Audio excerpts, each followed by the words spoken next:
It's Locked On Giants Live. Trina, Tana, Dog. Next on the Locked On Giants podcast. You are Locked On Giants, your daily New York Giants podcast. Part of the Locked On Podcast Network. Your team every day.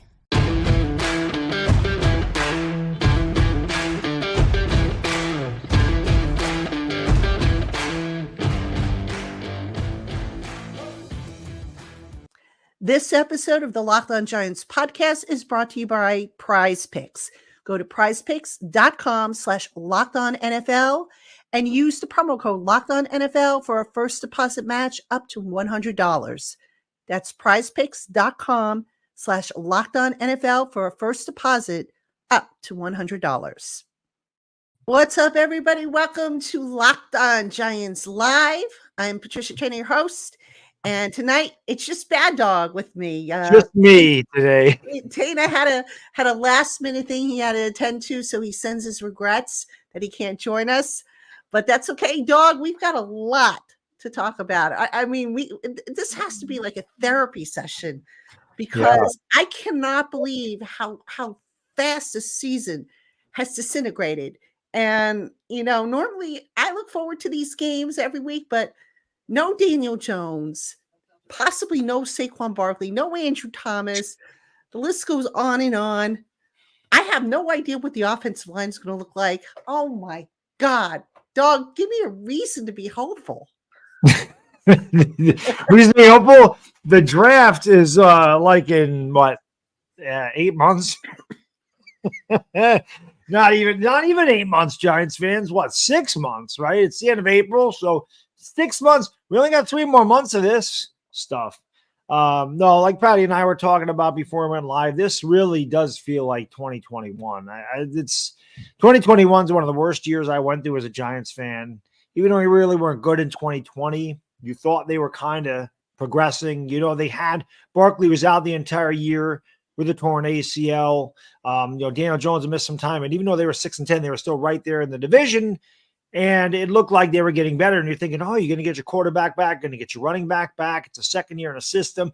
2020 was the COVID year. They're going to get better. And then all these injuries piled up in 2021, and they weren't a very good team. And the same thing is happening this year. The offensive line has regressed. Our quarterbacks regressed. Our best player, Saquon Barkley's hurt again. Our best, maybe our second best player, Andrew Thomas, has been out since week 2 as well. So we haven't had those guys pretty much all year. The team's just it's not competitive. It just it gets worse and worse every week. I don't know where we go from here, Giants fans. That's what stinks, is just watching this team week in and week out. It's like a slow death. We know it's coming. Still painful.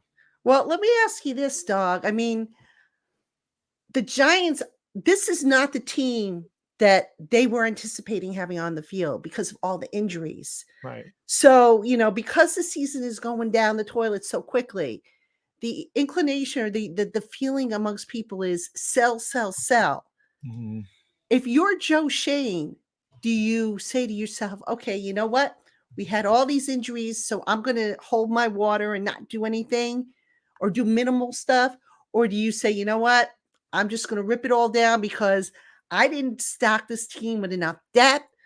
Maybe Daniel Jones needs a fresh start, which we'll talk about a little later, a point you brought up. I mean, if you're Joe Shane, what do you do?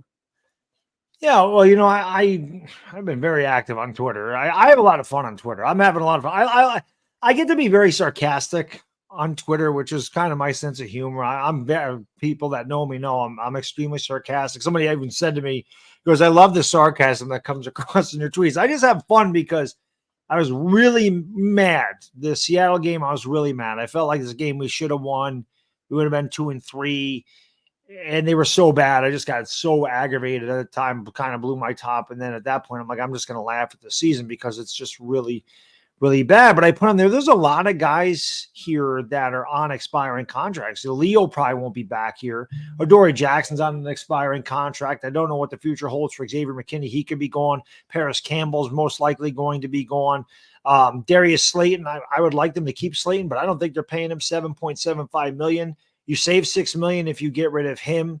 Guys like Sean Robinson on a 1-year deal, he's going to be gone. So there, there's a lot of players that probably won't be here. And Barkley's another one. Barkley could be gone too. That's another $10 million. To me, man, it's not, I hate getting rid of Barkley because I love Barkley, but we're not winning with these players. And as much as we love them because they're Giants, they move on. We're gonna have to move on too. We're gonna forget about them. You're gonna worry about the guys that wear our uniform. If he can get more than, I'd say, a third-round pick, I think he has to. I don't know how how they decide what round you get. It depends on how much they sign for, right? Like if they let him walk, they would get a compensatory pick for Barkley, right? I think so, but not until the following year, though. Oh, that's true. That's true. So I think if you can get draft capital, you do it. If we're headed towards where it looks like we're headed towards right now, which would be a top 5 pick, Chris and I have talked about this. There's elite quarterbacks in this class. There's a lot of good ones. Caleb Williams, obviously, Drake May, Michael Penix. If you're Joe Shane, you're giving yourself job security by taking a rookie quarterback, knowing Daniel Jones will be here next year because he's $47 million dead cap. We're not getting rid of him. You sit the rookie. You have all 2024 offseason to build the line. Then you have 2025 to build the line as well when you put your rookie in there for the first time. So there's a lot of things to consider going forward. If you're Joe Shane, I think it's time to rip this down. I don't think you re-sign a lot of the players I mentioned, and you're going to have to start getting your own guys. The Gettleman era is kind of being ushered out. Now it's time for Joe Shane and Brandon Brown and these guys to shine. Let me ask you this, Doug, because you raised this point about Daniel Jones, and I thought it was a pretty good point that he's at a point now with this team that he probably would benefit from a fresh start. Yeah, absolutely. Now you mentioned also the cap hit. Now, if they were to, let's say, trade him before June 1st next year, they would save $13.79 million, take a $33.3 million dead hit. So that would be kind of a steep hit. So can you see a potential scenario where, let's say the Giants get a top 10 draft pick, and at the rate they're going, that's where it looks like it's headed. Do you see a potential scenario where maybe they go and they draft one of these premium quarterbacks, let Daniel finish out next year while the kid cuts his teeth, so to speak? Or do you think the priority's got to be to fix the offensive line, which it seems like they've been doing forever? So it's a great question because, people say to me when I put that on Twitter, you got to fix the line. No quarterback can survive. And listen, we don't know. Like Caleb Williams could come in here. We get Caleb Williams. He could stink. Michael Penix could stink. Drake May could stink behind this line. But that's speculation. We don't know. They could process faster. The video that I did about talking about Daniel Jones was ruined by the Giants. Not so much saying that the Giants didn't try. Daniel Jones, since I've been watching, I am no expert. I am not an all 22 guy. I don't pretend to watch film. I don't pretend to be a guy that analyzes film. I'm not an analyst or whatever. I'm a fan. That's it. What I saw with Daniel Jones is physically very gifted. He's tall. He's mobile. He's got a good arm. He's accurate. He processes very slow. When you have an offensive line that can't hold blocks and that quarterback's got very little time to process, that is a disaster. So, yeah, people can say everything needs to be perfect around Daniel Jones. I don't think it needs to be perfect, but it needs to be better because his deficiencies, he can't overcome his own deficiencies by the deficiencies around him, the lack of talent around him. He can't overcome it. Maybe Caleb Williams can. I watched Caleb Williams since he was a freshman in Oklahoma. I love him. I've been a gigantic fan of Caleb Williams ever since. But the fact that the Giants didn't get the right pieces around Daniel Jones are why I think they failed him. I think he could go to a better situation and be a very good quarterback. So I think that Caleb Williams, I think you have to take the quarterback. When you're rebuilding, you have to start there. We have missed on multiple, draft picks when it comes to the line. We've missed on almost all of them outside of Andrew Thomas. It's amazing how bad our track record is, Patty. It's horrible. And we know we've had a hard time finding alignment. So you know what? Maybe in this essence, you got to do something different because we know the definition of insanity is doing the same thing over and over. And they keep addressing the line over and over and over and over. It's the same thing. So maybe you have to go out there and get a guy like Caleb Williams that can help the offensive line because he processes quicker, because his release is quicker, because he feels the rush, because he does things that Daniel Jones can't do. We don't know what Caleb Williams or Drake May or Michael Penix or any other quarterback is going to do behind the line. It's speculation. But we do know what Daniel Jones does behind this line. and it does not work. Not because Daniel Jones doesn't work. It's because together that line of Daniel Jones just aren't getting it done. Very well said. I mean, for somebody who's not an X's and O's guy and a film guy, you hit it right on the head. You know, I've done studying over at the Scouting Academy, and I actually had to do Daniel Jones as one of my projects. And the thing that I kept noticing is slow processing time. Now, it looked like in the summer that he had sped up his decision-making process. Still looked like he was still going with the first read. And I thought, okay, you know, as they go on, it'll straighten out. But, you know, somebody asked me, how could the media and the fans have gotten it so wrong? Mostly the media, because we were sitting there during the spring and we were saying, my God, this offense looks great. This team is going to be awesome. We got into summer, you know, training camp. We saw different things and we were like, whoa, this is going to be fresh, you know? Mm-hmm. And then here we go. We get to Dallas week 1 and the air comes out of the tire. So somebody said to me, and I'm trying to write an article about this, but I want to put it to you.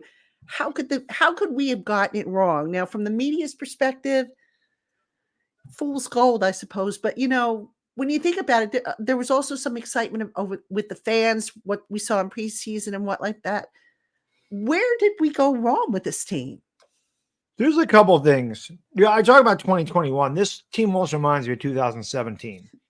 In 2016, now granted, there was a little bit older team, and they spent a lot of money on defense.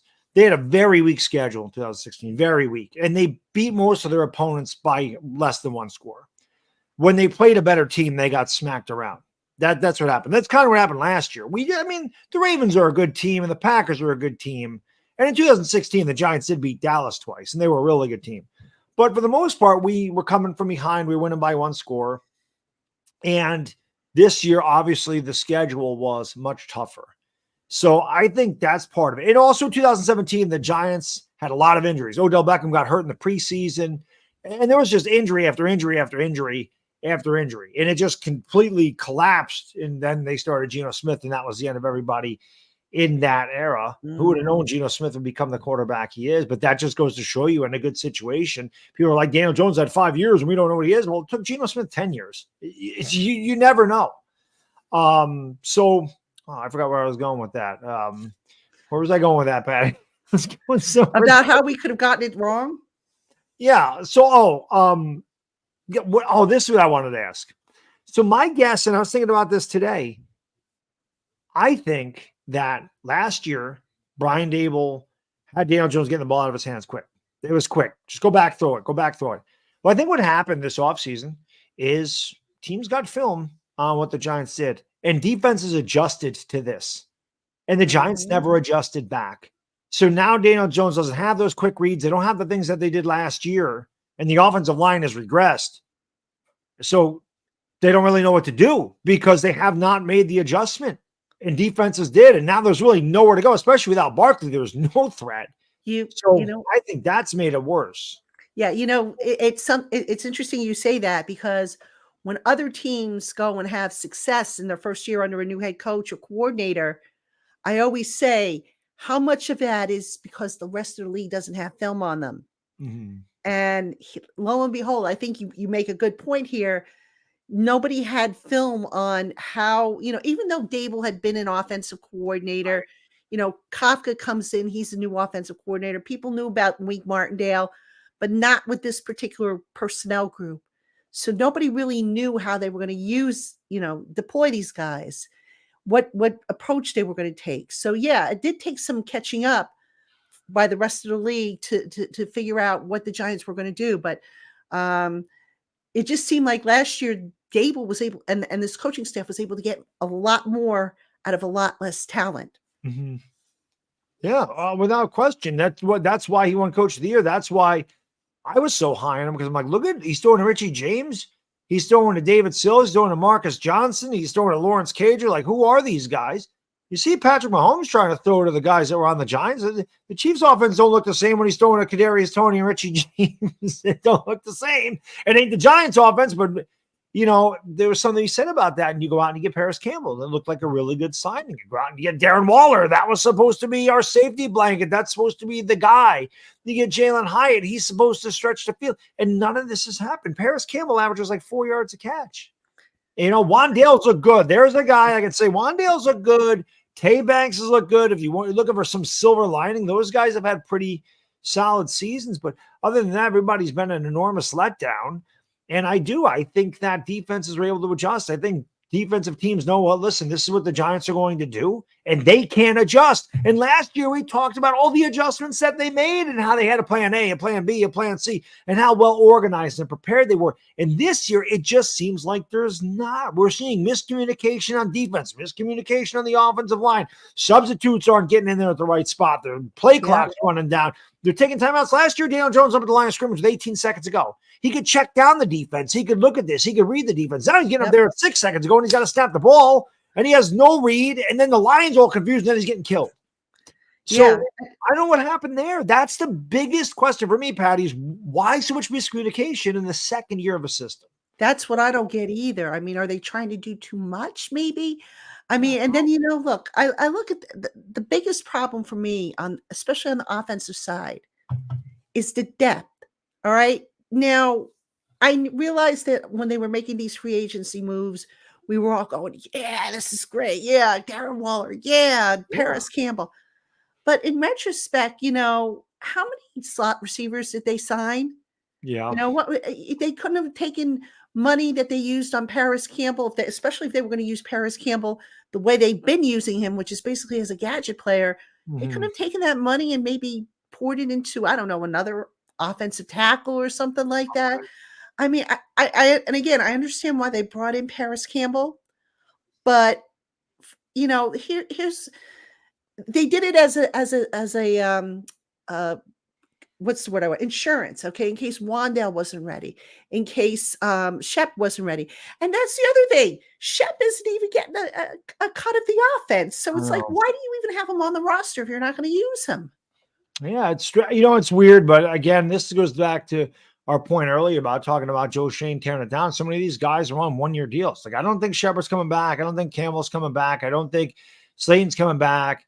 Wandale, in my opinion, was drafted to replace Shepard. Hyatt was drafted to replace Slayton. That's the way I look at it. Paris Campbell was kind of it's almost like a placeholder, just to see if he can do anything, because he had a good year with Indianapolis last year after dealing with a lot of injury. And they said, oh, we'll take a chance on him, because if he produces, we can bring him back here on another contract. And if he doesn't, we can let him walk. I don't know what the answer is for receiver going forward, though. I really don't. They got to keep some of these guys, but you're right, Patty. All these guys are slot receivers. Campbell's a slot receiver pretty much. Wandale, Cole Beasley, Sterling Shepard. I envisioned, Paris Campbell in the slot as Slayton and Hyatt outside for some speed. And then, Campbell, being a slot guy with Wandale when he got healthy, and then Darren Waller being able to work underneath because you're stretching the field. None of this has happened. Everything is in a 10-yard box. Defenses have no reason to worry about the Giants going deep. They don't try. They don't even throw the ball down the field. So they're like, well, he ain't going to throw the ball down the field. We know he's going to just look, and wherever he's looking, that's where we're going to go. And then on top of that, Daniel Jones hesitates, and as soon as he hesitates, too late. Corners close the gap. You got to anticipate throws. This is something that other quarterbacks do well, even when the line isn't good. You watch C.J. Stroud, you watch Brock Purdy's got a great situation, but Brock Purdy throws with anticipation. He throws receivers open. Daniel Jones doesn't do that. He's never thrown a receiver open. The windows in the NFL are extremely tight, and they close very fast. As soon as you look and you pump fake, it's too late. You can't throw the ball anymore. You really have that much time. That's why the quarterback's the toughest position to play. You got to look at everything. You got to feel everything. And as soon as you see it, you just got to believe in it and go. You can't plant the ball. You're done. Yeah. I mean, I don't know. I mean, it just blows my mind that just how, and again, is it the depth issue? I mean, a lot of people say the O-line, that it starts with the O-line. And I think we can agree with it. And, Doug, I'm going to ask you, and I'll give my prediction, but I want to do something kind of a little different. I want to get your prediction on the offensive line. And I'm going to kind of like tune it out because I don't want to like sit here and go, oh, yeah, I agree with it. But what kind of offensive line do you think we're looking at for this weekend? I mean, especially considering no Thomas, probably no, well, we know no JMS, John right? Michael Schmitz. Matt Peart is out. I don't think Evan Neal is going to play. I have a feeling he's not going to play. What are they doing on offense line? Give me your Is prediction. McKeithen, is he healthy or is he? Yes, he didn't get an injury designation. Okay. So your healthy guys are Bredesen, McKeithen, and I put healthy in quotes. right. McKeithen, Bredesen, and I think Lemieux. Is Lemieux? Was he listed as no, he's questionable. Who else is healthy? Lewinsky. Yeah.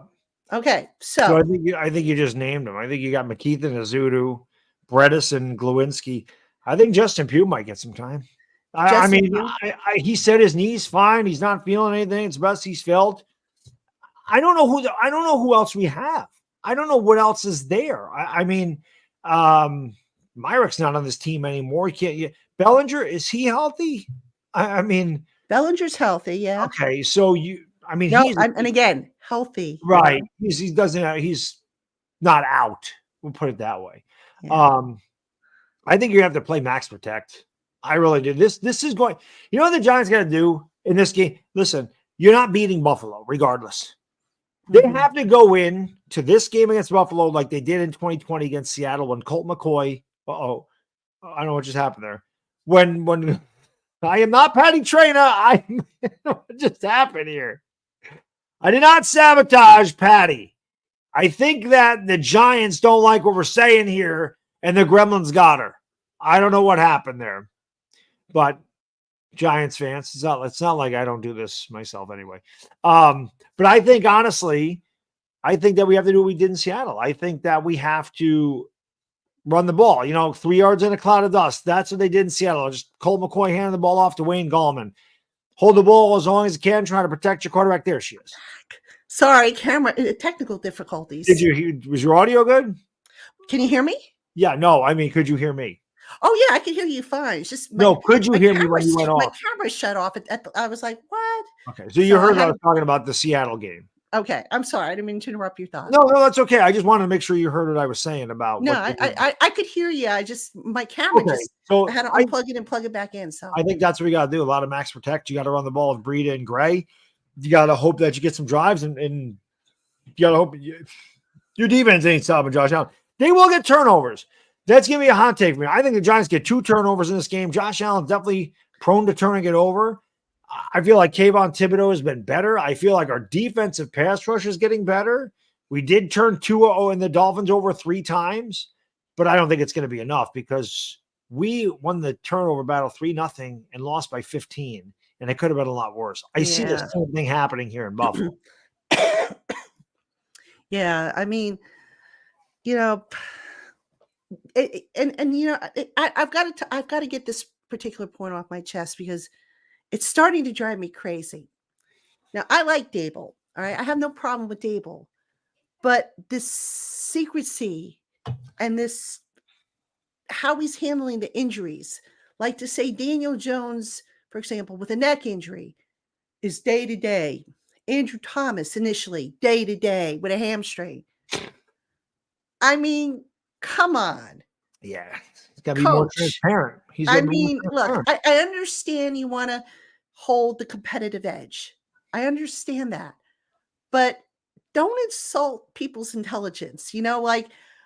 Dog, I've been dealing with a neck issue, a pinched nerve in my neck since the beginning of May that is just now starting to feel better. All right. I don't know what Daniel Jones has, but don't tell me that he's going to be ready like that, for 3 or 4 days after hurting his neck. Yeah. Andrew Thomas with the hamstring when he hasn't practiced. In 5 weeks now or 4 weeks. I just find the way they've been handling these injuries. And again, I understand he's trying to protect the franchise and he doesn't want to give too much out because, HIPAA and all that other stuff. I get it. But, it just, to me, it's like, You knew Andrew Thomas had a multi-week hamstring injury. Yeah. Why wasn't he put on IR and you could have used that spot for another healthy body? Daniel Jones with the neck. Do you think he's coming back next week? I'm not so sure he comes back next week. Do you? No, I mean, you talk about how much it hurts to have a pinched nerve in your neck, and you're also not playing behind the Giants' offensive line. Exactly. Well, it just takes one hit. Listen, I mentioned this before. I'm worried about Daniel Jones' health. He's 26. So He's am sick I. for the rest of his life. He's not a married guy. Doesn't have kids. You want your quality of life to be a quality of life when you're done playing football, because these guys retire extremely young. I can't retire. They'll be long retired by the time they're our age, Patty. They're retired by 35. Right? I won't be able to retire until I'm 62. So I don't know that life. But 35, you're still a young man.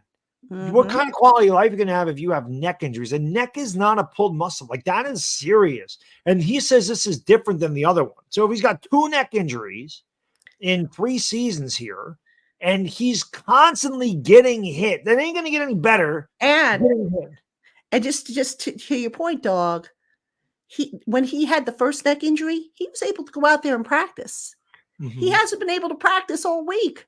Yeah. So when he says, "Oh, it's not the same injury," and I see he's not able to practice all week, I'm thinking, is this injury worse than what he had?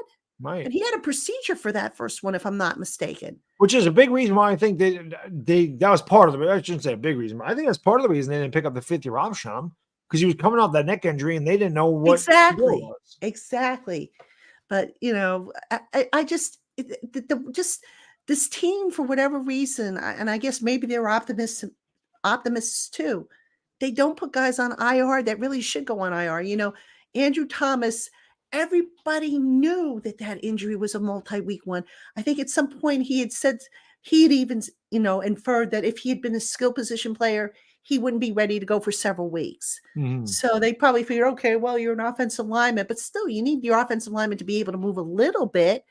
So, I don't understand, the whole roster building process here, the decisions that are being made, and now we're at a point where, okay, can you continue to rebuild and compete? I don't think you can. No. So now what do you do? Do you say, all right, well, we're 1-4 now, or 1-5, whatever? We'll be 1-5 after Sunday. Right. Exactly. So they'll be 1-5 after Sunday. Do you say to yourself, okay, you know what? Let's just play the young guys and see what we got there. Bring back Trey Hawkins into the mix, who basically they sat down because the kid, was struggling. Maybe play, I don't know, some of these guys that aren't. Jalen Hyatt? Anybody? Yeah, Jalen Hyatt's another, how's he supposed to learn if you don't put him out there? Yeah. So I just don't understand the handling of the roster. I mean, maybe I'm missing something. I don't know. There's only so much you can get from practice. All right. I mentioned people thought it was hilarious because I mentioned this. They say iron sharpens iron. And I said, but what the hell? I said, you look at our 2 sides of the ball. What is it? Cotton softens cotton. Like, the offensive line stinks. Our defense stinks. Like, how are they making each other better? They're both really bad units. And the fact that you mentioned Daniel Jones, I can't even practice. It's not like he gets hit. It's not like they're hitting him. Controlled environment, right? So if he can't practice, I don't know what the deal is. But I honestly believe that the way this is going, they're going to draft you can't not pass on a quarterback, because if Chris and I talked about this last night, if you're Joe Shane and you're picking 2nd or 1st, and Caleb Williams there, or Michael Penix there, or Drake Mays there, and you pass on him for a lineman, you've tied yourself to Daniel Jones now. Now he's your guy. Right. And if he fails, you're done.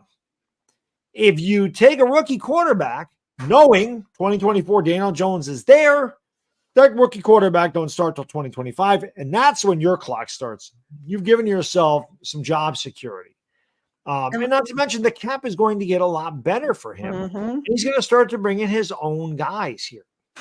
So I definitely, if we are going in the direction it looks like we're headed, I can definitely see that happening. I think this is a big reason why they structured Daniel Jones's contract the way they did. I know Sure they it got is. backload a little more of it because we needed to make more cap space. But yeah, they'll eat $22 million in 2025. That's what's going to happen. But they can get out after 2. Yep. And that's the plan. If they're bad, they gave themselves an insurance policy. If he's bad, we're out. And let me ask you this, because this came up this week. Brian Dable couldn't stop slobbering over talking about Josh Allen. Yeah. Okay. I'm not saying that he's never talked well of Daniel Jones, but certainly not to that degree. Did you kind of, I don't know, when I heard that, and maybe I'm reading into it, I was like, my mind started going, and I'm thinking to myself, is Daniel Jones really the quarterback that Dable wants? Because, he made comments about how Josh Allen makes you better as a play caller. And he, was talking all these great things. And it could just be, an old friend complimenting an old friend. But I thought it was kind of thick, if you will. He laid it on thick. Yeah. I mean, you don't want to make Josh Allen mad going into the game, but I understand what you're saying. And I put that on Twitter too. And people are like, oh, this Dable and Shane's guy. And I'm like, listen, this has nothing to do with him talking well of Josh Allen. But I was like, yeah, Daniel Jones ain't Josh Allen. Nobody's going to confuse those two quarterbacks. But he says the same thing about Jalen Hurts. He has never really spoken like very complimentary of Daniel Jones. But it's not that where I'm like, is this really Dable's guy? Which turned me into the conspiracy theory that I think John Mara had something to do with Daniel Jones going back here. Everyone's like, no, he's still. I'm like, I'm not so sure. And I just look at the 2 games at home.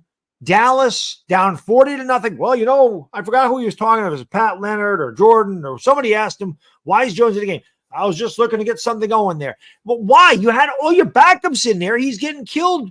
What do you mean you're looking to get something going? With 90 seconds left in the game. Right, with all the backups. What do you expect to happen? All the backups are in there, though. So what are you talking? He's not even going to be playing with those guys. What kind of momentum are you trying to get for him throwing to Eric Gray in the back? That's not happening. That's not our team. So how's that going to help?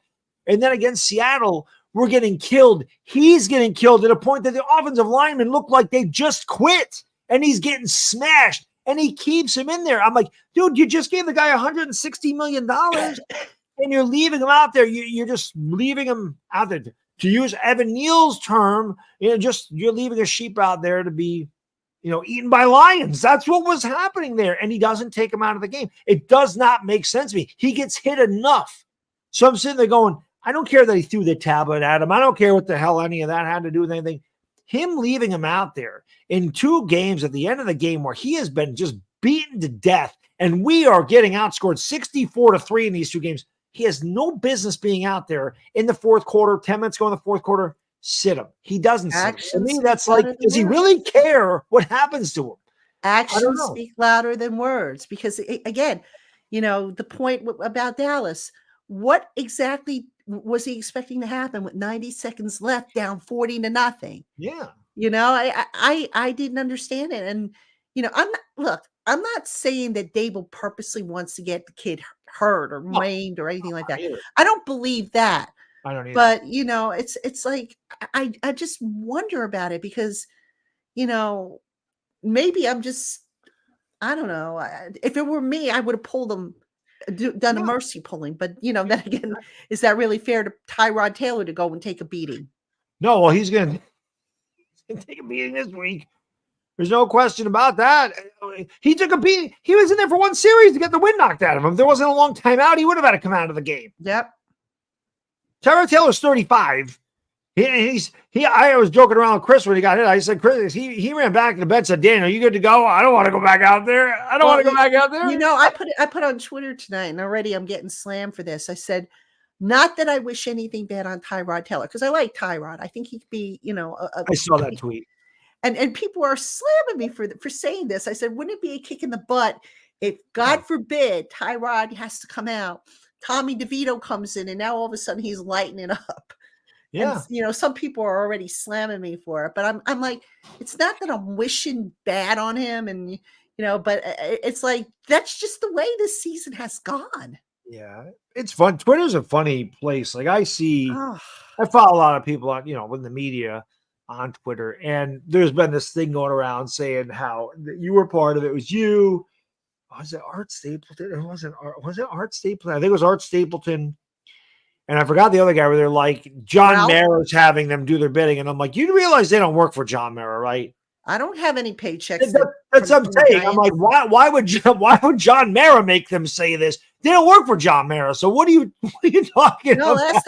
last I checked, my bank statements say Locked On and Arena Group, which would be SI. I mean, right. That's what I'm saying. I saw that, and people say, oh, no, I would not do that.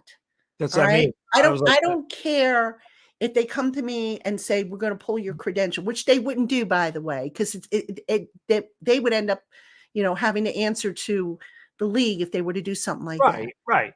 I have my opinions. I try to be fair, and I'm not going to do somebody else's bidding. I never have, never will. The day I do that, I'm getting the heck out of this business. Yeah.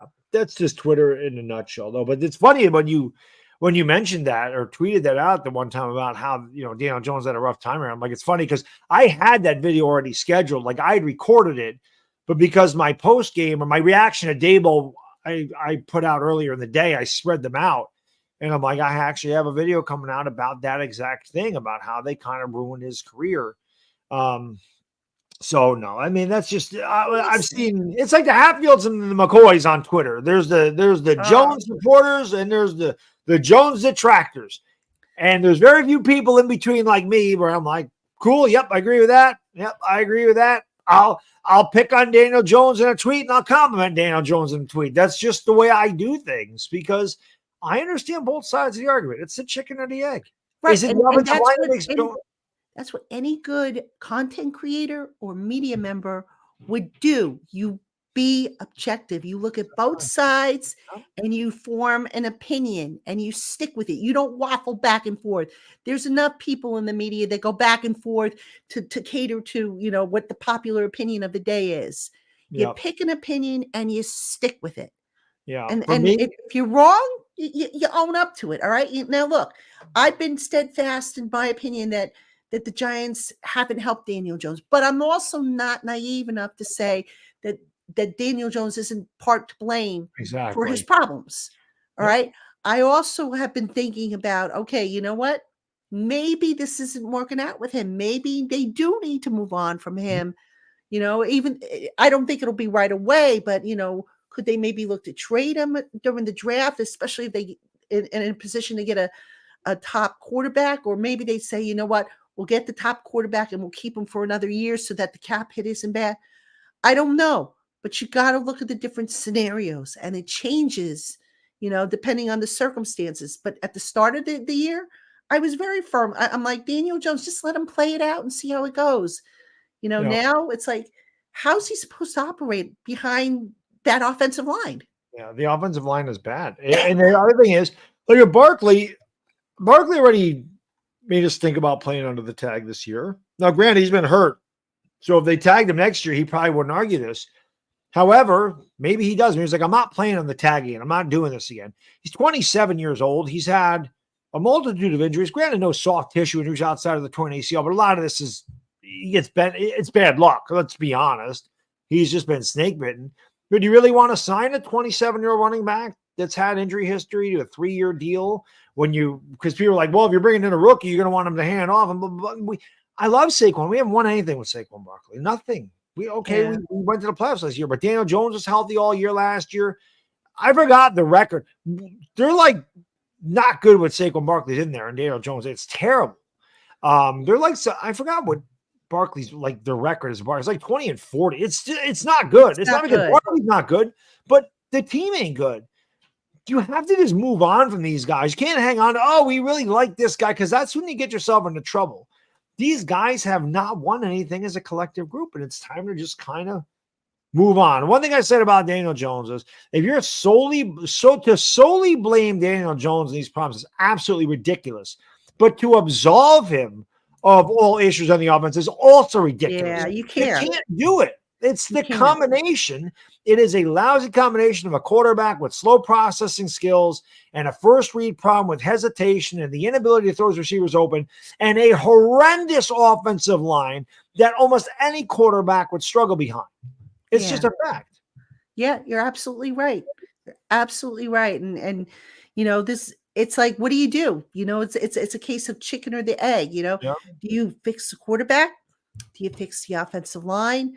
I mean, they've been trying for how many years now to get that offensive line right? We're not fixing the line At since this time to point, the quarterback. I was going to say, at this point, if you can't fix the line, get a quarterback who can process faster. Get a quarterback who, his weaknesses aren't magnified by Correct. the weaknesses of the offensive line. And Absolutely. I had hope for Daniel Jones. I think we all had. Yeah, We all absolutely. thought last year, okay, he finally turned the corner.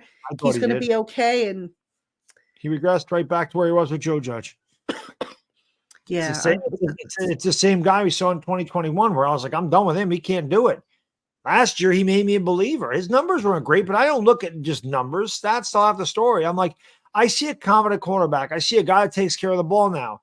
I see a guy that feels the rush. I see a guy that can lead his team to victory. I really don't know what the hell happened this offseason outside of the fact that, like I said, maybe these defenses figured it out and said, okay, you're going to have to do this to beat us. And they take away all those quick short throws because they know that line can't hold any blocks. And they're like, now do something. Throw your guy open. They know he can't. And they haven't adjusted. And now he's hurt. And with a neck injury, he missed, the last 6 weeks of 2021? 6 weeks. Wouldn't surprise me if he goes on IR. You can't That wouldn't shock me his either. livelihood, The Giants are going to have to put some guys on IR or cut guys. I think they're going to do the IR route. And if I had to take a guess, I think Andrew Thomas is going to be one. I would not be shocked if Daniel is another one. I mean, it's Daniel or Azeez Ojulari, who's another guy. We haven't even talked about the defense, but Ojulari, my goodness, how many games has this guy missed because of injuries? When he's on the field, he makes a difference. He can make a difference, but he can't stay on the field. And I've never seen anything like this. And by the way, while we're talking about injuries, I had asked at the beginning of the year, and I got a generic answer. I said, what did your studies uncover with regards to the injuries? Now, I know, and I've said this before, football is a violent game. Stuff's going to happen. You're going to break bones. People are going to roll up on your ankle, whatever. You're going to land weird on your shoulder, whatever the case may be. But the soft tissue injuries, I mean, they supposedly have these sports science people who are supposed to be monitoring the player's workload, the GPS data and all this stuff. And these injuries are still popping up. So, I mean, what are we doing here? I honestly don't know. I tweeted that out too. I'm like, I understand injuries are a part of football, but my God, this team it is unbelievable. At one point, there was like 17 guys. Like a third of the players were on the 32%. Yeah. It's insane. I saw, somebody mentioned that the Giants are soft, and Carl Banks said, well, I'm just curious what your level of expertise is or how much football you played to know. There is a difference between being hurt and being injured. There's a big difference between those two things. Because every football player is hurt. You get this far into the season already. It's early, but you're like, hey, no football player is going to go, yeah, I feel great. I feel 100%. Everything feels great. Oh, because like I said, it's a violent game. But what is going on with the Giants where it is just constant somebody?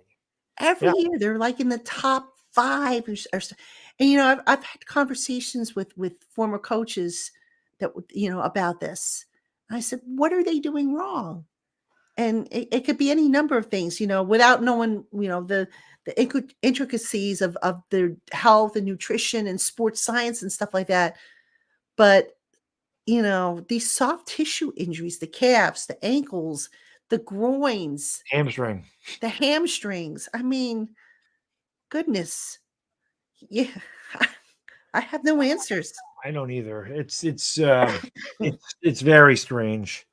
that they can never stay healthy. Eh, And it's always the same guys, which is weird. Yep. Like Ezekiel Ojulari is Yep. always injured. And then one other point I'll make about the injuries, and it's funny, I was talking to my husband about this. I said, at the start of, remember when Darren Waller showed up on the injury report week 1, and Yep. Dable said something to the effect of, "Oh, we always had that plan for him to give him a Veterans Day rest."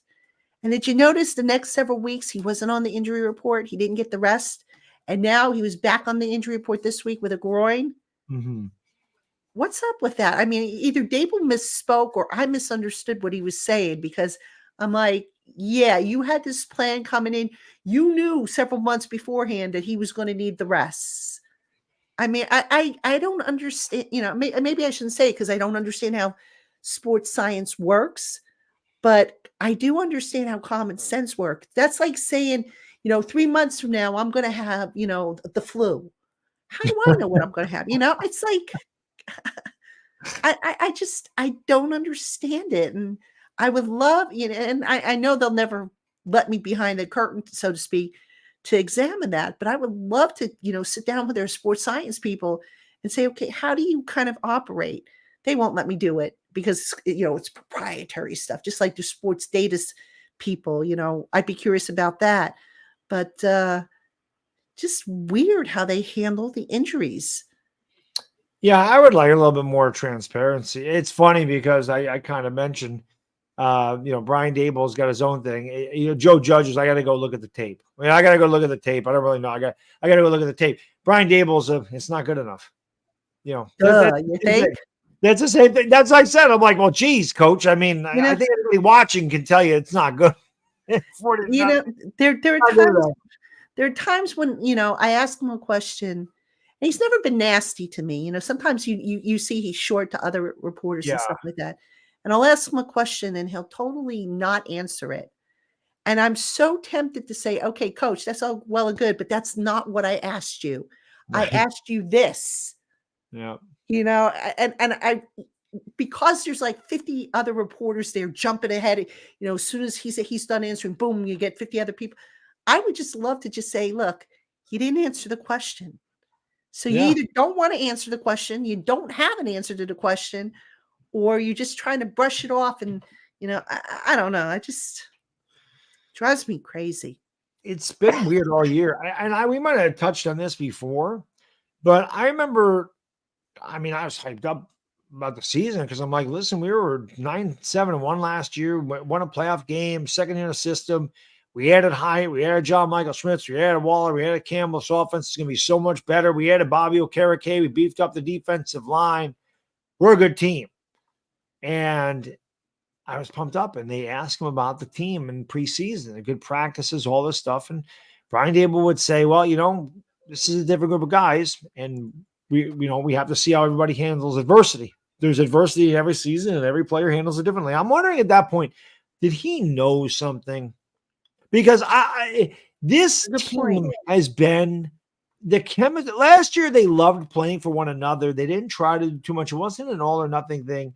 And again, me being not a conspiracy theorist, but starting to try to peel away these layers of the onion. And as you get closer to the core, it stinks more. But I'm like, I don't know, because I don't know. I'm not in the locker room. I don't know. No, you're right. You're absolutely right, though. But the contract thing, the media really dug into that. Oh, Barkley should have got paid. They gave Daniel Jones all this money. The fans, well, why are you giving Daniel Jones? He sucks. How come we don't give Barkley all the money? And I'm wondering if somehow, some way, this kind of divided because Daniel Jones did get paid. They're human, so maybe I'm not saying Barkley, but maybe there's players. Yeah, but Dexter Lawrence got paid. Andrew Thomas got paid. Right. So Kenny didn't get paid. So right. So I mean, I don't know. I don't know if that necessarily is it, but you're absolutely right when you say there's something different about the locker room. Last year, the locker room, it was us versus the world. There were dogs in there, guys who, if they got punched in the mouth, they would be pissed like you would not believe. Yeah. This year, I don't sense dogs in that locker room. I sense more like puppies who, they're still kind of recovering from being punched in the mouth in week 1. I can't put my finger on it, and here's the other thing, in the locker room, I'm not a big fan of this, and I know some people are going to criticize me for saying this, but they've got games in there. They've got chess, they got ping pong. It becomes. I'm not a big fan of that. I think I think back to when Tom Coughlin, who by the way is having his annual J Fund dinner tonight at MetLife Stadium. When he was head coach, you were not allowed to play games in the locker room because the locker room was your office, right? That was your workplace, an extension of your workplace. So there were no games. There was you couldn't bring food into the locker room. You had to keep it neat. It was your workplace. And then, McAdoo allowed games to come in, and then Shermer allowed it. Joe Judge got rid of it for 1 year, and then he brought it back. Dable has had it for a couple years now. And, I get it, that the games, the ping pong allows builds camaraderie and all that stuff. I get that, but I don't know. I remember the days, and I people say, oh, you got to get out of 2007, 2008. But back then, you saw guys huddled up, going over playbooks and play sheets. You don't really see that in the locker room these days.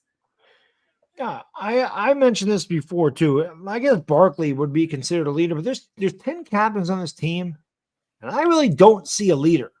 Like, who's the vocal leader? Who's the guy that's like, guys, we got to get this together. Guys, we got to do this together. Like, it is almost like last year they were less talented on paper. I think they were. But combined, they were a team. And when you work together as a team, you're going to do things better. And this year, they're not so much a team as they are just a group of individuals. And they're not playing together. Yep. And I think when you start to worry about the person next to you and what they're doing, that takes away from your concentration and messes your job up. And then everybody's falling apart. Yep. And that could be what happened.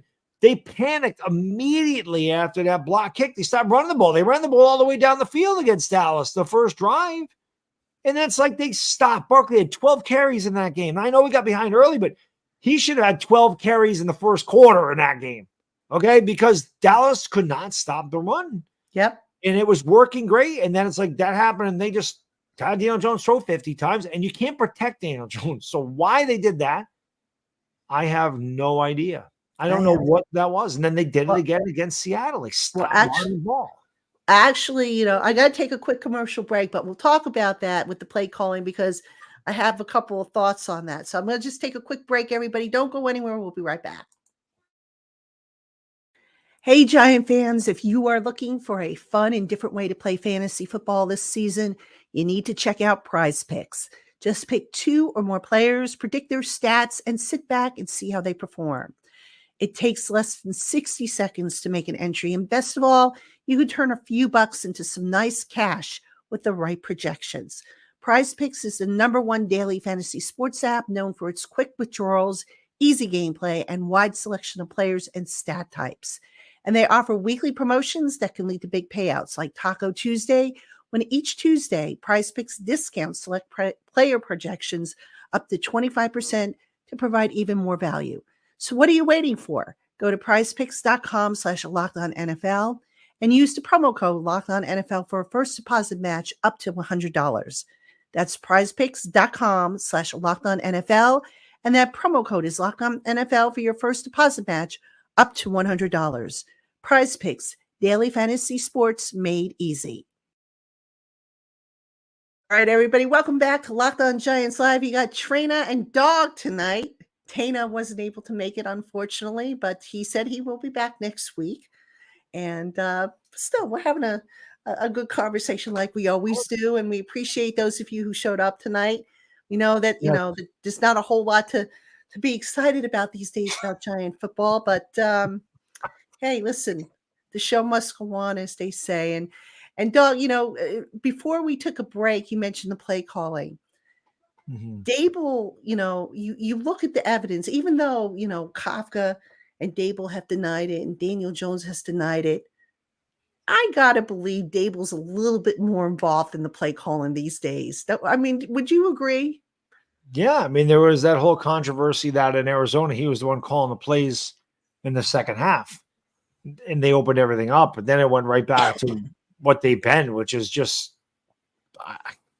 I don't even know what you want to call this offense. It's the Jason Garrett offense. Oh. One of the best things. What I have a couple good tweets. Like I said, I'm a sarcastic guy. I like to be funny. I try to make people laugh.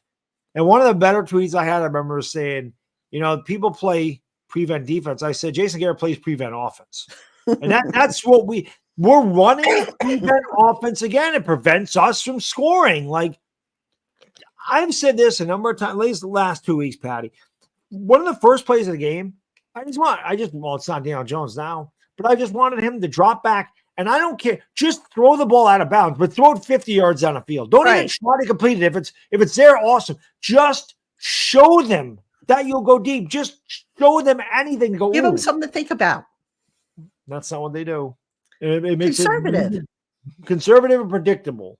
And it's very easy to defend that. They're a very easy team to defend because they know what they're going to do, and they don't go outside of what and it's not working. And that's what drives me crazy. You have nothing to lose. You've been outscored 64 to 3 at home. You've turned the ball over twice as many times as you've scored points at home. You can't tell me that throwing the ball deep down the field is going to hurt you any more than what you're doing now. Exactly. And that's a point we have made. When I say we, David Turner, who used to be an NFL scout, used to work for the Giants, does my Monday shows or my post-game shows with me. And we have made that point. It's like, come out, give the defense something to think about. And, David has been very vocal about how the Giants should fire Mike Kafka and let Brian Dable take over the play calling. And here's the thing, having thought about it. All right. So when you have an experienced defensive coordinator like Wink Martindale, he can handle the defense by himself. You don't have to get involved with him. Let him do what he's got to do. All right. Special teams, T-Mac, regardless of how you feel about T-Mac, he's an experienced special teams coach. So let him handle that. So now you've got Dable, who right now is the CEO type head coach. The offense needs something, some kind of kick in the pants or something, because it's just not showing signs of a pulse. And it's like, David's suggestion was, well, get rid of Kafka, who's really, dragging it down. And then, we asked Dable and Kafka about it. Is Dave's, are you more involved with the play calling? Oh, the process is the same. The process is not the same, because how many seconds do you have in between plays to call, to decide what you're going to do? Mm-hmm. Come on. This is what I mean about don't insult our intelligence. It's pretty clear. If the guy is standing there and he's holding a play card up against his face like such. Yes. It's pretty clear what you're doing, Daves. Come on, man. Yeah. I was like, I don't ever remember him holding the sheet above his mouth. Like, what would he do that for? He didn't do it in the first game. Right, that's what I mean. Doing it last year.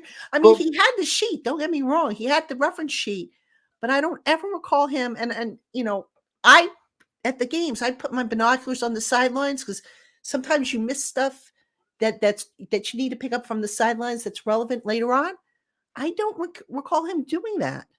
I don't either. That's the first, and they picked up on it in that game. And again, the offense is way different. They came out in the second half. The first play was a deep shot to Jalen Hyatt, and it spearheaded the whole thing. Like, where is that? And I know people are like, Daniel Jones is missing throws, and he is, because that goes back to his inability to process fast enough. That's, like I said, when you don't have a good offensive line, that ain't working at all. He needs more time to process. It's just some people do things faster than others. Yep. He doesn't do it fast enough on this team. He needs an extra 0.3 of a second. You go to a team that has, I just look at like the Vikings. If he went to the Vikings, their offensive line isn't great, but he's throwing to Justin Jefferson. That might help him. He's throwing to Jordan Addison. He's throwing to TJ Hawkinson. Like in Minnesota, if he had 0.2 of a second more and he's throwing to those guys, like, I bet you'd be a Pro Bowl quarterback.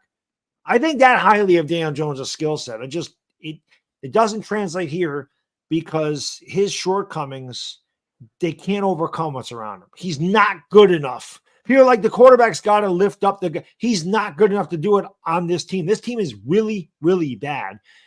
And you need an elite type of quarterback to overcome this, which is why if you're drafting top 3, that's what you're going to do. Yeah, I could see it starting to make sense. And back when they signed Daniel Jones to that contract, I mean, right off the bat, you could tell that they still had some hesitation about him, Mm, just based on how that contract was structured. yep. You saw it. You said, "Oh, okay, this is really a 2-year deal, and they will bail out of it after 2 years." And with the thought process being is, okay, if he comes in year one and balls out, then we got nothing to worry about. But Yep. if he stinks it up in year one, then maybe we're in a position to get a new quarterback if we feel we need it. And we bring the kid in, we let him sit for a little bit while he gets ready, and we let Daniel kind of play out the string, so to speak. And then, kind of like what they did when Eli was drafted. If you remember, Eli didn't start right away. Kurt Warner started, Right. and then they flipped over to Eli about midway through the season, if I remember correctly. So Mhm. maybe you have another situation like that next year. Yeah. And that's exactly it. Now, Chris makes a good point. In New York, if you picked Caleb Williams and the team starts 1-5, you're immediately going to want to see him.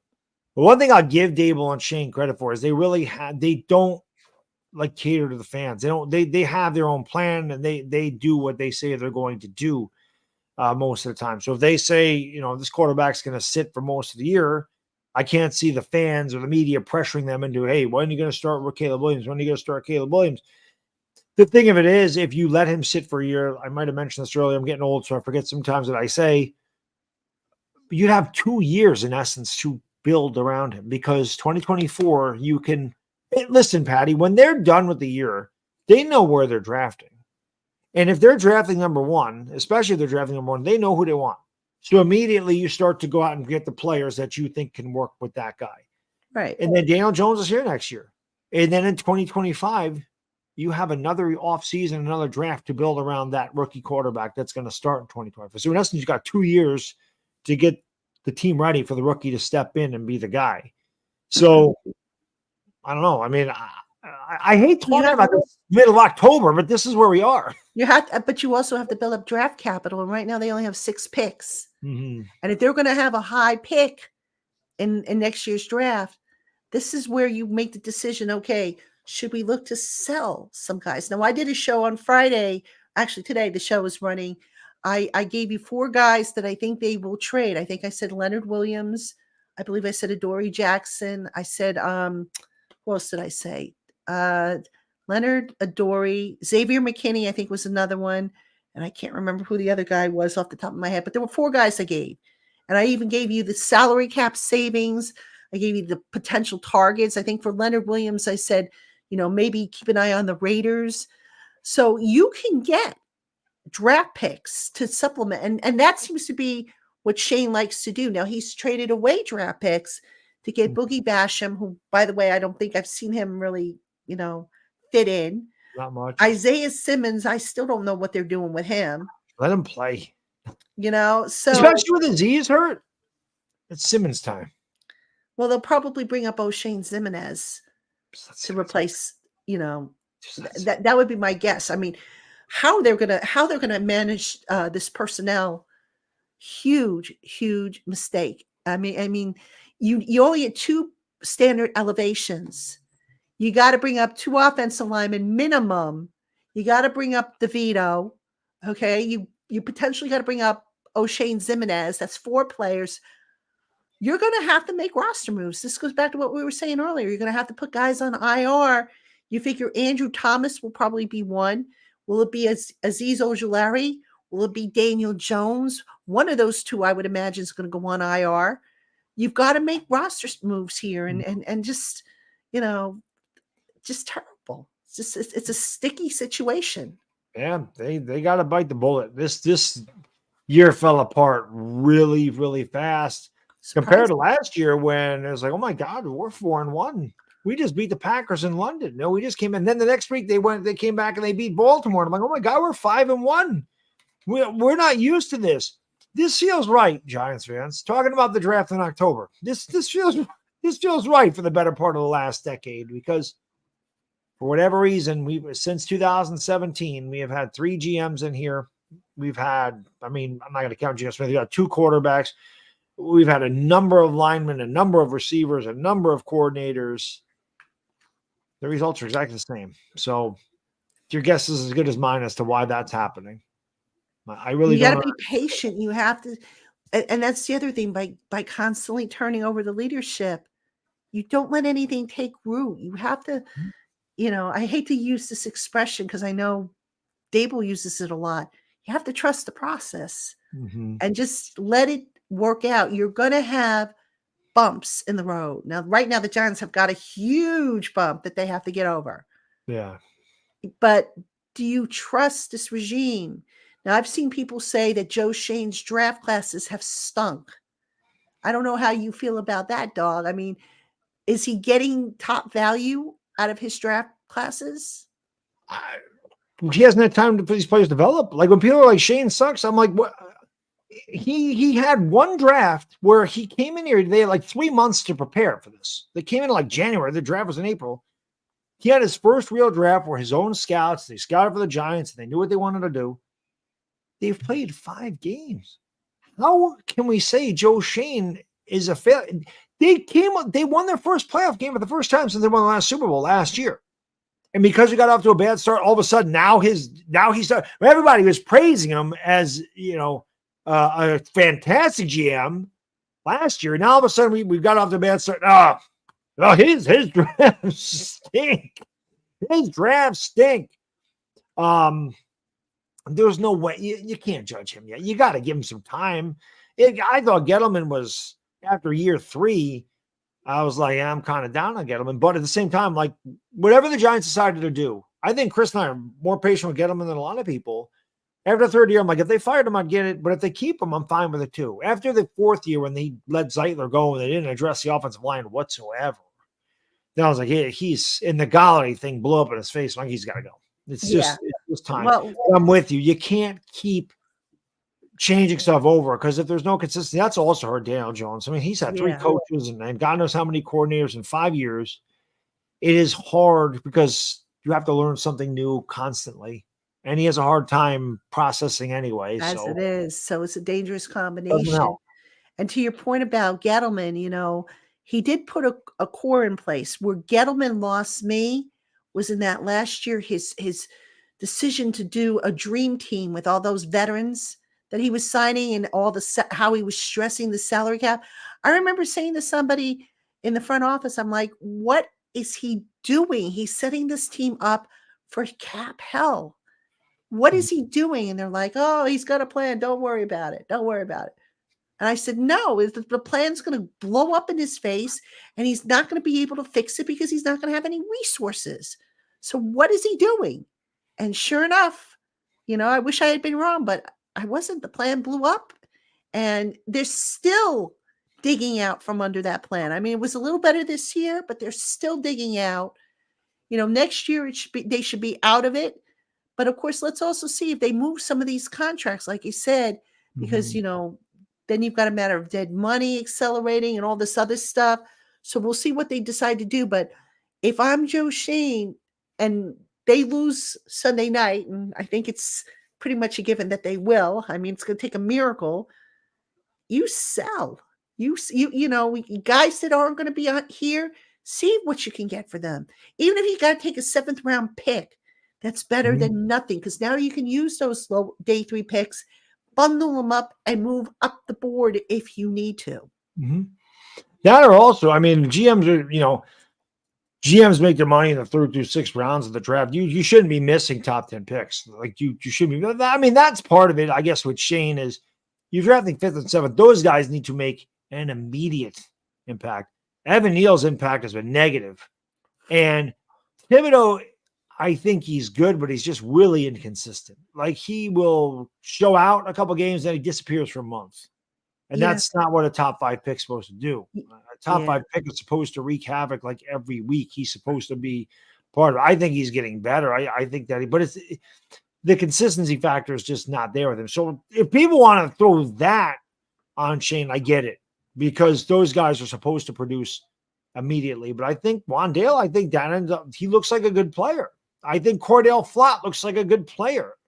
Those are guys you got. I think Daniel Bellinger is a good player in the 4th round. Obviously, Azudo and McKeithen have not looked good, but Azudo's out of position. He's a guard. He's not a left tackle. That's not his position. So I still think you can't just keep changing things over and over Well, and over again. had an interesting conversation with a former Giant, and I said to him, "What do you think of the locker room?" I won't tell you who the Giant is, but he a recent player, and somebody whose opinion I really respect. I said, "What do you think about the locker room in particular? The top, the day 1 and day 2 draft picks." And he got to say, and he says, here's the problem with today's NFL players in general. He said they're all worried about being a brand as opposed to being a football player. He says, when I played, you weren't doing, radio shows and internet, and podcasts and TV commercials. He said, Eli did it because Eli was established, obviously. But Right. he says, you did not see guys, paid partnership on Instagram and all this other crap that they're doing. Sure. He says, you've got too many guys worried about their name, their image and likeness and just football. Yeah, it's important to them, but it's almost like it's on an even playing field, if you will, with the marketing aspect of it. He said that's just so not right. He says if you're an elite player like a Patrick Mahomes, then go for it. Patrick Mahomes has proven himself. But if you're an Evan Neal, not that Evan Neal is doing this, or a Kayvon Thibodeau who really hasn't proven all that much, why are you out there, doing commercials and paid sponsorships? And I sat there and I was like, wow, man, he really ripped into that culture. That's a great point. Like I never thought about that. Yeah, I never thought about how marketing, players' marketing is a distraction because it is. It's taking them. They could easily be thinking about other things. Oh, after the game, I got to do this. I got this photo shoot. I got to tape this commercial. I got to do this thing on Instagram for this particular company or whatever they're doing. They could definitely take away from their concentration in the film room, in practice, in a game. I mean, I don't know what's going through their head, but that's a great point. And this is something I certainly would have never thought about because you're right. Back in the day, it was established guys got commercials. They didn't get them as rookies. Right. So that's a great point. Well, I want to ask you this though, because we didn't talk about this. You mentioned Evan Neal. What did you think of his comments? I thought they were ill-advised. I understand he was frustrated. All right. Now I didn't hear the conversation, obviously, but I read the article and everything like that. I thought it was a poor choice of words. I think you should never pick a fight with the fans because you will not win that. Not winning. You will not. I mean, the fans have been here forever. They will continue to be here forever. You, on the other hand, will not be here, forever. Mm-hmm. So you also, need to acknowledge them. Look, you're frustrated. I get it. They're even more frustrated because they're paying their hard-earned money to see, to forget about life for 3.5 hours or however long they spend at the ballpark. And they have to witness that poor level of play. If Evan had said, look, I get it. Boo us louder, because we've just, that would have been the more tactful approach. Right. Mm-hmm. But to come out and then to insult people by saying, oh, what do they do for a living? They're hamburger flip. Come on, man. I was shocked to hear that. It was almost like he was, and if I'm not mistaken, I don't want to misquote him, but didn't he also say something to the effect of, oh, if you've never played the game, how would you know? Yeah, come on, dude. He said, I'm a lion. Why would I listen to the opinion of sheep? Come on. And then he also went on to say the Giants fans were bandwagon fans. And I'm like, he doesn't know that the bandwagon and fair weather fans. See, when I did the video, I ripped into him for that because I'm like, you guys have been terrible. Do you know what a bandwagon and fair weather fan? If we were fair weather fans, your attendance every week would be what it was at the end of the Dallas game. You'd have 12,000 people in the stands, not 70,000. I get mad. I say stupid things. I get it. And like I said, he's a professional athlete. Okay. I'm a professional idiot. I'm a guy with a microphone and a camera. Nobody is paying their hard-earned money. Nobody is paying literally $500, $1,000, $1,500 to watch me yell about the Giants. Nobody's doing that, but people do. They travel, they sit in traffic, they pay ungodly amounts to pay for the hamburgers that people flip at MetLife Stadium. People do that so much. So you're insulting people that work in the stadium because people serve food there. Costs a lot of money. Beer costs a lot of money. Weather is not good up here most of the time. You spend all that money and they play like crap. Yeah, fans have the right to boo you. Because like you said, Absolutely. Patty, they're paying to watch you. We work a regular job. We don't know anything about making millions and millions of dollars and being set for the rest of our life at 23. We don't know that life. So like you said, the monotony of everyday life, going to work every day to try to save some money, to go watch your favorite team because you love them and you have loved them. And it gets your mind away from things. You'll never win picking a fight with the fans. And when you do stuff, when you say stuff like that, now you put a bullseye on your back. And if you fail, they are going to really let you have. You should never do that. Like you said, if he would have said, if I was a player, they should boo us. We stink right now. Yeah. They should boo me. Yep. I stink. I need to be better. Boo If I louder was a because fan, we I'd boo deserve it. myself. Absolutely. Right. Yeah. That's what you say. But and again, I get it. He was frustrated, but those were comments that just should have never been made. And look, I've spoken to Evan many times. He's very respectful. We've had some really nice conversations, even though the other day, a couple weeks ago, he made me feel old. He pointed out that I'm older than his mother by 4 years. I was like, thanks, Evan. Real nice of you, but, no, he's always been respectful. And, I haven't had a chance to meet with him since those comments came out, but my gosh. Yeah. I was like, it's what a are you moment of thinking, frustration. I get it. They've been embarrassed at home. They've been embarrassed.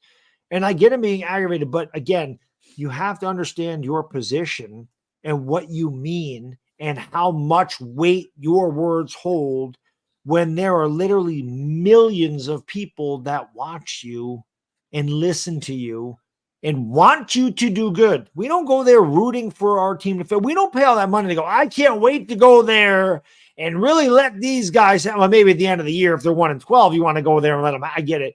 But nobody goes to the Dallas game after waiting 8 months for football when we won a playoff game and we're all excited and we're like, we can beat Dallas. Nobody waited all that time, got hyped up to go, I can't wait to go there and just boo Evan Neal. I can't wait. I'm going to pay all this money just so I can boo Evan Neal. Yep. That's not what happens. That's not the way it goes. We want to cheer. But New York is tough. New York is, you have to be a hustler up here. Like I said, the weather stinks. You have to have thick skin. Exactly. We want guys that embody us. New Yorkers are very hardworking people. Sure. We want that from our football teams. And knowledgeable people, you can't BS them. Passionate people. Right. Passionate, absolutely. Have some respect for people. Don't sit there and think, oh, because you never played football, you're not going to understand. Come on. We understand when you're getting beat and the quarterback's getting sacked. Seriously. That reminds me of the time a player, funny story. I won't tell you who it was a few years ago. A player, it was a defensive back, and he had a bad game. And I had asked him about the game. I forget exactly what my question was.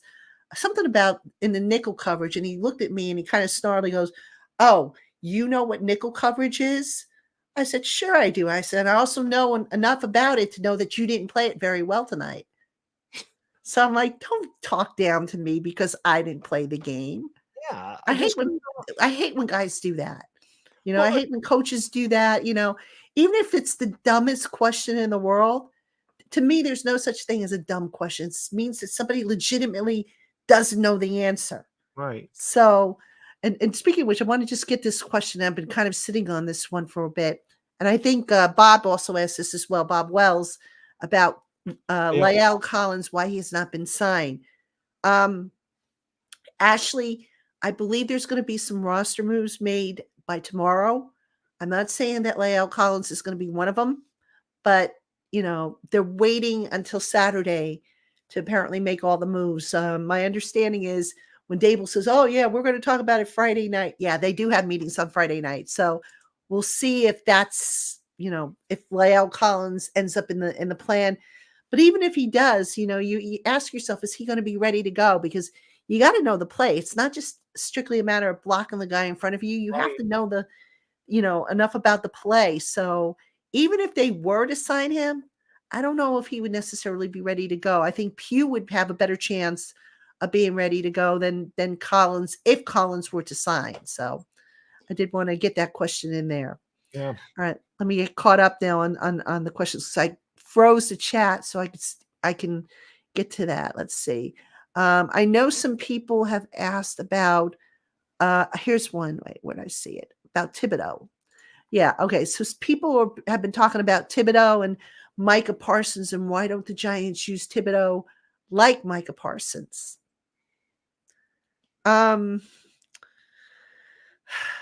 You run at Micah Parsons, you're not going to get very far, if I'm not mistaken, right? I mean, Micah's pretty good against the run. Yeah. Can we say the same thing about Thibodeau with setting the edge? I mean, there have been times when he's gotten caught up in the wash, and I don't know, just to me, just a different style player. Yeah, I think sometimes Thibodeau takes himself out of a play. I think he Mhm. gets out of control and he'll take himself out of play because he's so dead set on getting to the quarterback, which is good. But sometimes that can burn you. JPP used to happen to him all the time. That read option, I remember against Jacksonville in 2014. Jacksonville was worse than we were. And we were up 21-0 at halftime and ended up losing that game because Blake Bortles continued to run that. It wasn't even called an RPO. There was just a bootleg or whatever. And JPP would always crash down the running back, and Bortles went that way. If you don't come under control, you're going to go right by the quarterback, and you're going to get pushed into the backwash of the line, and you're going to take yourself out of the play. I think Micah Parsons. Listen, I like Thibodeau. I think he could be really good. He's got to be more consistent. Micah Parsons is Thibodeau's on another level right He's now. not Micah Parsons. Even you And, can go and back Micah Parsons has another. He has multiple moves. I mean, Thibodeau, you thwart his first move. What's his second move? Yeah, I don't know. I know you could go back and watch I did a video about the Giants like drafting Micah Parsons, and you can hear me do nothing but compliment. I say that guy's a game. There's all kinds of things I talk about. I even say in the video, I'm not comparing him to Lawrence Taylor, but he's Lawrence Taylor's size, and I do believe he can make the Giants defense elite because that's a kind of game changer Micah Parsons is. We don't have that. We're hoping Thibodeau becomes that, but you need that guy in defense on 3rd and 7 to make that play to get the defense off the field. You got to have that guy that can at least disrupt the quarterback and make him throw the ball away if you're not getting a sack. Mm-hmm. I think Thibodeau has that. It just needs to be more consistent. Yeah. All right. Able Island, I think it is. What if the Giants ran a traditional 4-3 defense? I don't know that they have the personnel up front to do it. Do you? I don't know. And Wink's not a 4-3 guy anyway. So yeah, that too. Chris mentioned so too. There's so many like hybrids now, outside linebacker, edge rusher type of guys. I don't know if what that was. I don't know if there really is like a traditional 4-3 and 3-4 anymore. It's definitely evolved. Like defenses have definitely evolved. I don't know if it would make a difference because, like you said, Patty, I don't know if they have the personnel to run a 4-3. That's why they went out and got Okereke. That's why they drafted Azeez Ojulari. That's why they drafted Kayvon Thibodeau. That's why they got Micah McFadden. It's what that's for, to have linebackers like that. So they would have to change the personnel. And I think they'd have to change the defensive coordinator if they're going to go back to a 4-3. Yeah, definitely. Here's a good one from Little Caesar. Do you think the reason Shep, Paris, Hyatt, Bellinger, and Breida are underused is due to Shane, Dable, and Kafka not seeing eye to eye on players? Here's my theory on this. And this is going to sound crazy, but they don't have a core set of guys. So, they play 11 personnel and, it's not like it's Shep, Slayton, and Hodgins. All right. Or Paris Campbell, Slayton, and Hodgins. They keep mixing and matching. And how is a quarterback supposed to kind of get into a groove? I mean, quarterbacks do develop grooves with receivers. You know, we saw it with Jones and Slayton. We saw it with Jones and Shepard. Last year, Jones and Hodgins. So, I mean, it seems like they've got an abundance now. And, you know, this 11 personnel that they run, I did some stats on this. I forget which show it was, but I did some stats on this. They have had better success running 12 personnel, which for those of you who don't know what I'm talking about, 12 personnel, the first number represents the number of running backs, the second, the number of tight ends. So it's 1 running back, 2 tight ends. They've had more success with 12 personnel, a significantly higher rate, despite the fact they haven't run it as much as 11 personnel, which is 3 receivers. What does that tell you? Tells me that we do better when we have extra people in there to block and give the quarterback more time to throw the ball. Well, and here's the other thing, because somebody had also asked me, and I think it's for my mailbag tomorrow. They said, well, what about getting a fullback and putting a fullback on the field? A fullback, you know, that position's kind of gravitated towards the H-back move tight end. That's what Bellinger can do. Mm-hmm. So, you know, it's interesting because I remember years ago asking Kevin Gilbride about this. I said, do you see a future where teams use more 12 personnel as opposed to, you know, the 21 that they were using at the time, you know, the running back, the fullback, and the one tight end. And he's like, well, you know, he kind of brushed it off a little bit. But that's what you're seeing, because at second tight end, you know, you put Bellinger on the field, and this I don't understand why they don't get him more involved. Now it's like, okay, go ahead and guess if we're going to send him out on a route or are we going to keep him into block. So now you add another thing for the defense to think about. Whereas if you put a fullback out on the field, you know, I remember Hedgecock. I don't know if you guys remember Hedgecock, but every time Hedgecock came out on the field, you knew it was going to be a running play or he was going to be a decoy. Very rarely did that guy get sent out on a pass pattern. Mm-hmm. So why would you want to limit yourself like that? 12 personnel right now, given the way this team is constructed, might be the way to go, because, you know, also, again, you can have the tight end help with max protect. Yep. And the other thing is Bellinger was a good receiver for us. He was a big red zone threat at the beginning of the year before he had his eyeball ripped out of its socket. So I liked Bellinger a lot. I thought that he was great last year in his role. And I thought that he'd be even better. I'm sitting there thinking to myself, we got Bellinger. I know what he did in the red zone. And I kept thinking about how good we were in the red zone last year, thinking we added, Darren Waller. And I'm thinking to myself, well, he's a huge red zone threat. This is a perfect time where you play action to Barkley or you roll Jones out. You act like Bellinger is going to sit there and block, and you release him and he's wide open. Like, I thought Bellinger could have 6 touchdowns this year because I could see them doing that type of stuff. But they have not got. Has Bellinger caught a pass? Like, I swear to God, you never even see him involved. But he was, I wouldn't say he's a gigantic part of the passing game, but he was part of it. And he was effective when they called upon him to catch the ball. So, and he's a good blocker. I don't know why they don't use him more. Just like I don't know why they don't use Hyatt more. I don't know if Hyatt's having a hard time with the playbook or Hyatt just doesn't do it. I don't know. I'm not there in practice. I don't know what the deal is. I just know that the kid runs a sub 4.340 and you can't teach that speed. And it would just be nice to have the threat of, you got to look out. Hyatt's in the game. You got to look out for that. You better give him a cushion, because you don't want him to get behind you. I'd like to see more bubble screens to him, things like that. A little bit more creativity. It's like we saw it last year, and it just seems to have dried up. And, people will say, oh, the offensive line. Yes, it's a factor, but it's not the sole factor. There are actually times, and granted, you can probably count them on one hand, where the offensive line will hold the block long enough for a play to be made. But, I just think, not having Andrew Thomas, that's huge. Yeah. Not having Saquon Barkley on the field, that's huge. Now you're without John Michael Schmitz. And hey, by the way, when was the last time this offensive line picked up a stunt successfully? 2012. Was it that long ago? I don't know. It just seems like they get beat on stunts all the time. It's unbelievable. Come on, man. But the point being is, I know on Giants Country, we made a list of indispensable Giants, and Barkley was one. Thomas was definitely Thomas was my number one guy. When I voted, he was like top. Jones, obviously, being the starting quarterback. I mean, just the injuries are a problem, yes, but good teams find a way to kind of overcome it. And the depth, I keep going back to the depth issue.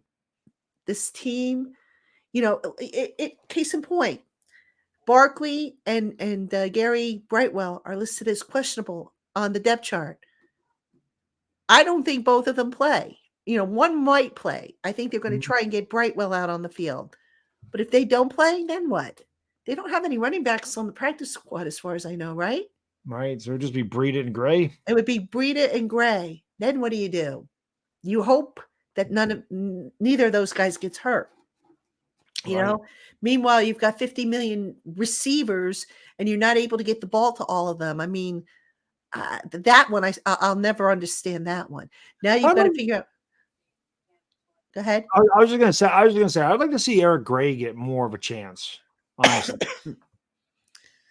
I mean, I'm sure he will, but I'm just I don't know what to think. I just feel like they're weak or thin at running back. I feel like they're definitely thin on the offensive line. I still don't understand some of the decisions they made. Tyree Phillips.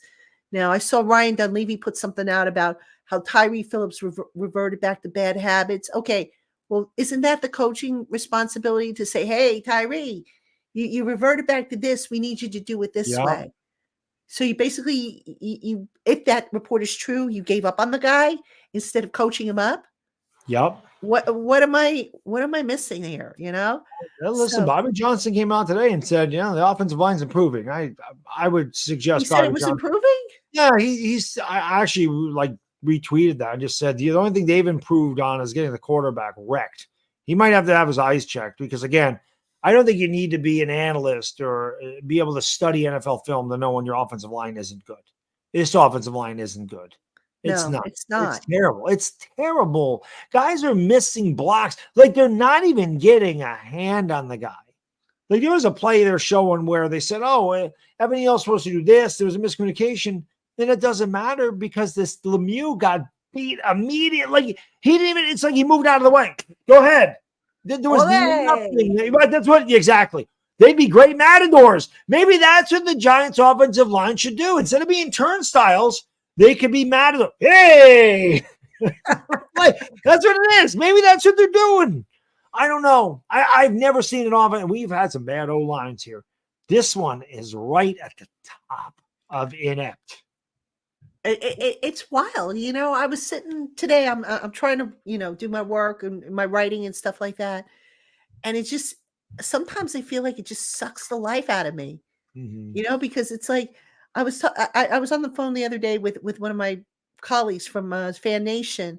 He says, "Oh, you coming out to the Vegas game?" I said, "No, I'm not coming out to the Vegas game." Because obviously when the team, struggles like that, then budgets obviously get cut a little bit. But I said, you know what? I would like to come out and do the Super Bowl this year because the Super Bowl is in Vegas. And he said, "Oh, you would come out even though the Giants won't be in it?" I said, "I haven't done a Super Bowl since 2011. And that year I did that Super Bowl. I was just coming off my cancer treatment. So I wasn't fully right. And I couldn't really enjoy the experience because I do enjoy covering. It's a lot of work, but I enjoy the Super Bowl and covering it and stuff like that. I'm like, before I die, and hopefully I'm not going to die for another 50 plus years. Who knows how much time I have left, but I want to cover another Super Bowl. And right now, I mean, this Giants team is no closer to a Super Bowl than it was a couple years ago. Right. It's horrible. It's tough. I mean, it's tough because, again, I think the Giants fan, at least for me, again, I can't speak for all Giants fans, but there've been so little to look forward to. There've been so little to be positive about during the Dave Gettleman years and, Shermer and Joe Judge. And then you get a young-minded head coach, you get a young GM, you get a young assistant GM, and all of a sudden you're looking at a team that is excelling and overachieving. And you're thinking to yourself, God, what can this regime do when they get their own guys in here, when they get some talent, when we get some cap space? And this offseason, it looked like things are. Were we there yet? No, we knew. Giants fans, I don't know, one Giants fan was like, we're winning the Super Bowl. I think most Giants fans figured for us to improve, we would have to have about the same record, but we would need to win divisional games. We need to beat Dallas. We need to beat Philadelphia. We need to close the gap in the better teams. That would show us that we're getting better. And instead of that, they are just getting embarrassed. It is pitiful the way they perform. It is like lifeless. They look lifeless.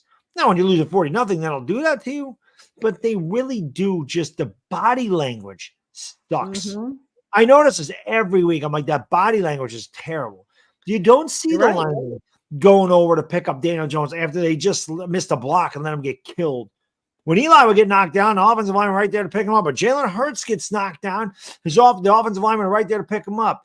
See, Nick Gates may not have been the greatest guard of all time, but Nick Gates would fight for you. If Daniel Jones is getting hit late, if Daniel Jones is getting hit, Nick Gates is in your face. Nick Gates is protecting the quarterback. Where is that guy on our line to say, all right, enough's enough? You're not going to hit my quarterback like that, or, oh, Jesus, Dan, I'm sorry, man. I missed the blow. Whatever, man. Let me help you up. Something. It's just like, oh, Daniel's on the ground again. Oh. And then look at the body language on the bench. When they're getting beat, you see guys sitting there, or they're laughing or whatever. It's like, where's the anger? Like, you remember, you're old enough probably to remember this, dog, but Harry Carson, one time they were getting their butts handed to them. Harry Carson started throwing trash cans around. Mm-hmm. He got mad.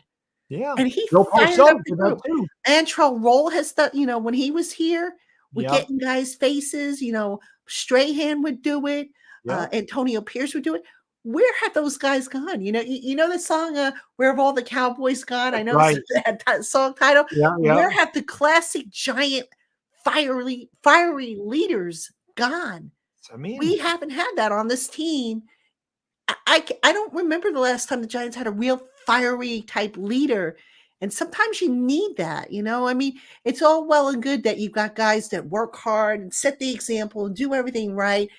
Fantastic. But like you were saying earlier, who's stepping up and who's saying something? Right. Who's throwing the trash cans in the locker room and saying, guys, get your head out of your you-know-whats? Mm-hmm. Yeah. I mean, Parcells did that. And that's on the America's Game when they were losing, or they were beating Green Bay at halftime, but they blew a big lead and Green Bay got within 3, and they said, Parcells says, that's as bad as I've ever been. And I went in there and I dumped the trash can over and I said, here, get in here because you belong to this, stuff. And Lawrence Taylor just was laughing. He goes, he's such a baby. He goes, what are you complaining about? We're going to win. He goes, nah, I'm sure if he threw trash, he didn't throw it in my direction. But yes, it was just a different era. I think nowadays, maybe players are too worried about hurting their teammates' feelings. I don't know, but sometimes tough love is what's needed. Mm-hmm. And I don't see a guy that's fiery. Eli was not a fiery guy as like getting in your face. He would just need to give you a look like you messed up. He was stealth. Eli led by example, though. Like Eli would get knocked down. Right. And Eli would get up and Eli would win you a game. Eli would win you a Super Bowl. Eli did things. Eli made players around him better. Mm-hmm. Daniel Jones has yet to do that. Daniel Jones has the same type of personality. And I don't think I was talking to you, Patty. Maybe I forgot what I said this. Rocky 5. No, I was talking authentic. Rocky 5. Terrible movie, guys. Don't watch it if you haven't. But there is a part, I don't know, a lot of you probably, if you're my age, you've probably seen Rocky 5. Rocky's retired. He's teaching young Tommy Gunn how to fight. And everybody's saying, oh, Tommy Gunn is Rocky's guy, Rocky's shadow, Rocky's puppet. Rocky's teaching him to fight like him. And Rocky was a champion. The underdog, not the greatest skill set of champion. That's Eli. Eli's Rocky. Daniel Jones is Tommy Gunn. He's like Eli. He's got the same personality as Eli. He's not an elite quarterback. Adrian, Rocky's wife, says to him, you can give him everything, but you can't give him your heart, Rocky. Mm-hmm. He doesn't have your heart. Daniel Jones, I don't say he doesn't have Eli's heart. He doesn't have Eli's brain. You can get a guy that's a clone of Eli Manning, but he's not Eli. Exactly. So you can look for the personality. You can look for the personality traits. You want the guy to be molded like Eli, but he's not Eli. Yep. So the Giants have got to get away from, we got to find a guy like Eli. You got to find a guy that is a winner. You got to find a guy that has an elite skill set. You can't look for Eli. You're not going to find another Eli. Eli was one of a kind. Yep. You can't go around going, we got to get a guy like Eli. No, you don't want a guy like Eli. You would want Eli. There is no other Eli. So find a guy that's going to go out there and give you the best chance to win. I like Daniel Jones. I'm not knocking Daniel Jones. He cannot win on this team. He's not good enough to overcome the bad line, the lack of number one wide receiver. It just doesn't work here. Yep. Amen. Amen. All right. Listen, I got to take my last commercial break, and then we'll take some questions. If you got them, pop them into the chat box. We're going to end the show around 9:30 because I know Dog's got to do Lakers tonight. Yes. So let's get this commercial in, and then we'll take your questions. Don't go anywhere. Hey, Giant fans, you never know when the unexpected is going to pop up, causing you or a loved one to fall ill. But now you don't need to be caught underprepared when you have Jase Medical. This doctor-created, doctor-recommended services Jase case provides 5 life-saving antibiotics for emergency use. All it takes to get a Jase case is to fill out a simple online form and, in some cases, jump on a quick call with one of their board-certified physicians. You'll then get prescriptions and life-saving medication delivered straight to your door. Jase handles everything from online evaluation to licensed pharmacy medication delivery and ongoing consultation and care. And now you can get $20 off your Jase case by using promo code LOCKEDON at checkout at jasemedical.com. That's JASE medical.com. And that promo code for $20 off is locked on. Hey, Giant fans, football season is well underway, and Locked On is kicking up our coverage with Locked On NFL Kickoff Live. Every Friday, Locked On will go live at 2 p.m. Eastern on every Locked On NFL YouTube channel. Hosts Tanitra Batiste, Jarvis Davis, and Kyle Krabs will break down every game on the NFL slate to get you ready for your team's matchup, your fantasy lineups, your betting angles, and much more. Plus, get in-depth local analysis from our stable of NFL hosts across the country who know their teams better than anybody else. Find Locked On NFL Kickoff Live every Friday at 2 p.m. Eastern on any of the Locked On NFL YouTube channels. All right, everybody, welcome back to Locked On Giants Live. You got Trina and Dog. Tana not able to make it tonight. He said he will be back next week. Hopefully we'll have some better stuff to talk about next week, especially as we get closer to the trade deadline. So, oh God, I mean, I don't think we'll have a lot of good things to talk about with this game, but you never know. That's why you line up and you play the game, right? Yeah. So anyway, let's see if we've got any questions popping in. Yeah, here we go. Has Saquon played his last game for the Giants? I don't think so. I don't think his injury is season ending, but why would you put him out there behind this line? Does that really make a whole lot of sense? It does make sense. and honestly, I mean, Saquon's playing for a contract. I don't think he would go out there unless he doesn't want to be 60% and risk getting really hurt. Because if you're injured, or I shouldn't say injured, but if you're hurt, you have some kind of injury, whatever, you're going to favor it. And a lot of times you're going to end up hurting something else because you're concerned about, as a guy that goes to the gym, I know, man, I've hurt something. I try favor whatever. And I'm like, I end up hurting something else on top of it. So you compound the problem. And I don't know. I mean, he could be. The only thing is, if Barkley's not healthy, what is his trade value? That's where it gets tricky. I don't know that you trade him. I mean, as much as I could see it making sense, I don't know that you trade him. I don't think they would, but you never know. I mean, what can you get for him, and where can you send him? You know, people say, "Oh, we send him up to Buffalo or so." I don't know about that. Baltimore's one where they could probably use. They lost their running back at the beginning of the year. I don't think they trade Barkley. I could be wrong, but I don't think, in a couple weeks when the trade deadline comes up, and I think the deadline is Halloween, The if I'm not 31st, yep, mistaken. it's Halloween. So I don't think they trade him. So, but we'll see. Speaking of which, I got my Friday the 13th socks on today because it is Friday the 13th. So we can see these. See that? Mm. I'm sitting here I barefoot. have the Friday the 13th side. It's been one of those years, Giants fans. It's been a horror of a season. All right, here's a good one from Sean Jackson. How effective can our captain's leaders be during this stretch when our captain leaders aren't available to play? Fair question. Well, I mean, if you look at Sterling tore his Achilles last year, still a leader. Yep. Leaders lead. It doesn't matter if You find a way. Barkley's been. You can see there's that whole viral thing of him standing up for Daniel Jones. Now it's like 2 seconds, so who knows what happens? But he has something to say to somebody, and then he actually retweeted it and goes, "Stop trying to make this." I didn't know that was actually Saquon Barkley. I thought that was just somebody with Saquon Barkley's team. I tweeted at him like, "Oh my God, this is the real Saquon." I didn't know that because he didn't have a check mark, which is strange for a professional athlete not to have a check mark next to their name. But he's Shepard led, and that's why I thought they brought him back for you. I could see Shepard being a coach because leaders lead. Even if they're hurt, you'll see guys go over and talk and say, "Hey, you got to do this better. You got to do that." But that's what leaders do. If they're just because they can't play doesn't mean they can't help other guys, but they certainly can't lead by example on the field.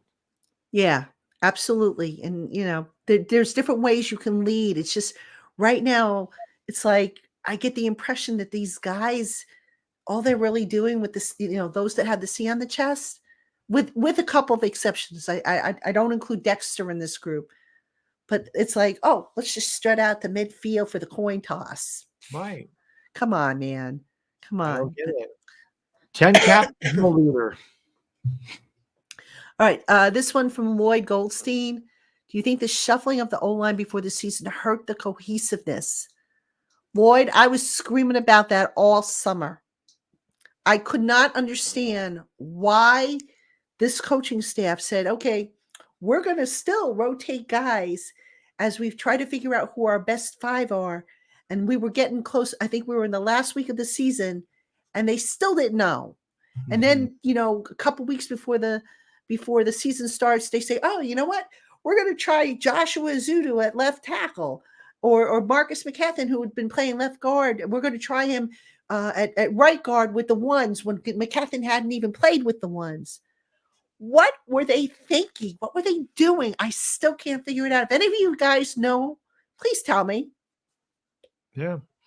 I don't understand. What I don't understand is the lack of playing in the preseason. That too.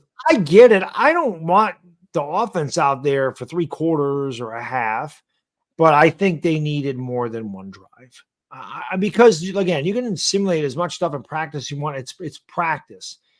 When you're going against NFL competition, whether it's third string guys and the defense is base defense, it's still live competition. There's something to be said about live competition and guys that are like really trying to stop you and you getting hit. You can't practice that. Getting hit in a game is I can't even speak to it. I've never got hit by those guys. It's the speed. Think about it. When you're on defense and you're trying to rush the quarterback, okay, and the quarterback's got the red shirt, the red jersey on, you gotta slow up. Yep, so now your tackling maybe gets compromised a little bit. Coaches say, "Oh, we don't want guys on the ground." You got to make that up somewhere. And one series in the preseason ain't going to cut it. Right. It was a great series. It was a great series. But you know what? You also had all these new parts. I'm not saying open up the playbook and try everything out, but let them build some cohesiveness at game speed, which cannot be replicated in practice. I don't care what coaches say. You cannot replicate that in practice because it's a controlled environment. Exactly. When you're a receiver in practice, you're going to cross the middle, the safety's not going to sit there and pin his ears back and crush you. But in a game, that's going to happen. they're going to try to break up the pass. They're either going to try to separate, knock the ball away, or they're going to try to separate you from the ball. They're going to try to rip the ball out of your hands. I mean, in practice, you're not drilling people to the ground. You're just kind of going up there, you grab them, okay, play's over. Or you get near the quarterback and you run by, okay, you got me. It's just way different. When they got away from two-a-days, I think things changed. I think there's, maybe it's just me. Maybe it just seems like more players are injured. Well, also, but I swear that's a reason why. They just they shorten training camp if you think about it. So they don't get as much time in pads. They don't get as much time in the field. And I feel like they get off to slower starts because it takes them a while to build up football endurance and getting, acclimated to getting hit. Again, I've never gotten hit by an NFL player. I can't imagine it feels good. So there's something to it. Just like people like, oh, Barkley's been working out. Yeah, you can work out in the gym all day long and you can have great weightlifting skills and get a great physique, but that's not playing football. There's different muscles that work there. You're not football training. Your muscles are trained to do a certain thing. Like people say to me, hey, Bad Dog, can you help me lift a couch?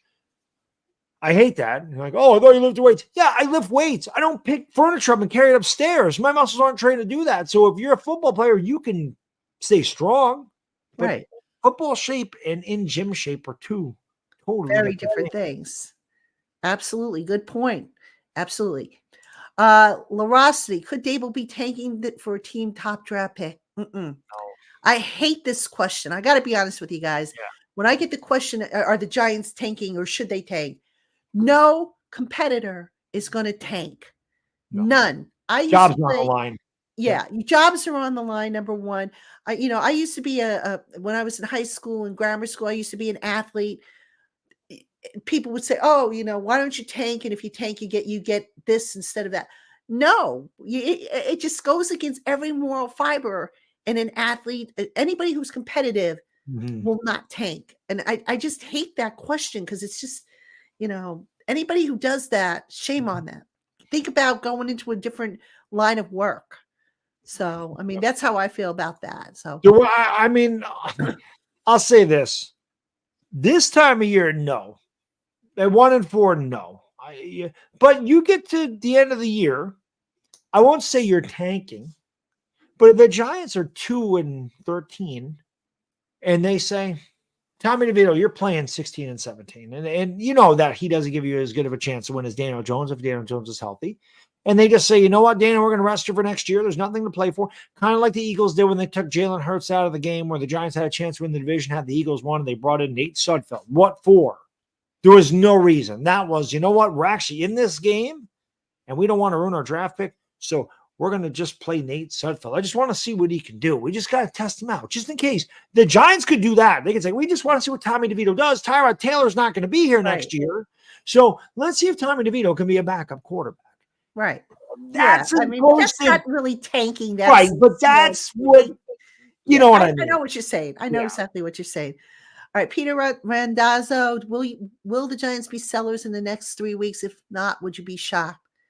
I think they will, especially if they lose to Buffalo, and if Washington somehow upsets them, which now I'm starting to think is a possibility. Yeah. I would not put it past them. And yes, I would be shocked if a trade is not made somewhere along the line. Absolutely, I would be shocked. Mm-hmm. So, but yeah, I'm starting to think that Washington might be able to top the Giants, given what we have seen. I mean, that's how bad this has gotten. Mm-hmm. Yeah, sucks. It's gotten this bad this early. Yeah, it's terrible. I mean, we're not even at Halloween, and we're already talking about this. I know, it's crazy. It's not even Halloween, but we're like, it's like the war. It's like the what am I trying to say? It's like I don't know, the markets or whatever. It's not even Halloween, but Christmas stuff's out. That's kind of where we are with the season. Christmas is usually the end of the year in the football, so we're not even Halloween, but we got our Christmas decorations up already because we're ready to get rid of the season. We're ready to move. I mean, I'm already. It's funny. I had hoped, okay, we'll start the season and they'll do well, and then before I know it, the Kiss concerts will come up. I'm actually sitting here going, God, I can't wait for those concerts because that means will be in the first week in December, and it won't be much longer before the season ends. Isn't Yeah. it terrible? It's I been know a that's long terrible, season already, and but we're it's 5 it, weeks it into just it sucks the life out of you. It it. It really really does. does. It really It does. really does. That's All right, why we're I've gonna had fun on Twitter, though. I swear, Twitter can be really. I mean, there's definitely toxicity on there. I don't know. Maybe it's just I get a kick out of a lot of it, and like I said, I'm just extremely sarcastic. It's kind of the way I've dealt with the fact that we're this bad. Because again, I can make fun of them. I can be real about them. I just be all over the place with opinion, just have fun, and that's kind of what I've done. Because this season ain't been fun at all. No, And definitely not. All right, I want to get one or two more, and then I know Dog's got to go because he's got the Lakers coming up. So, Dog, I do appreciate you holding Of down the course. fort. I always love chatting with you. Absolutely. Absolutely. All right, let me get this in from Scott Young. Should the Giants take a serious look at the training staff? Scott, again, the training staff treats injuries. They don't prevent them. That's the strength and conditioning staff. And I'm not sure how the sports science department is set up or, what exact tools they're using. But I do know, and having spoken to one strength and conditioning coach or former strength and conditioning coach, he's like, you got to kind of let the system take root because, and Dog, you could probably attest to this. When you start a new workout program, doesn't it take a few months for it to really take root with your body? It's Yeah, not something because that you keep turning around. because again, it's like you train your muscles to do certain things.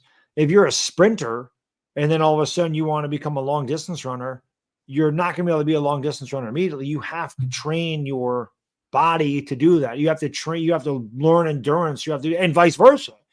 If you're a long distance runner, you want to become a sprinter, you have to learn how to get your first step off, and you have to learn how to have that quick burst for that 5 seconds or however long it takes to run a 50-meter dash.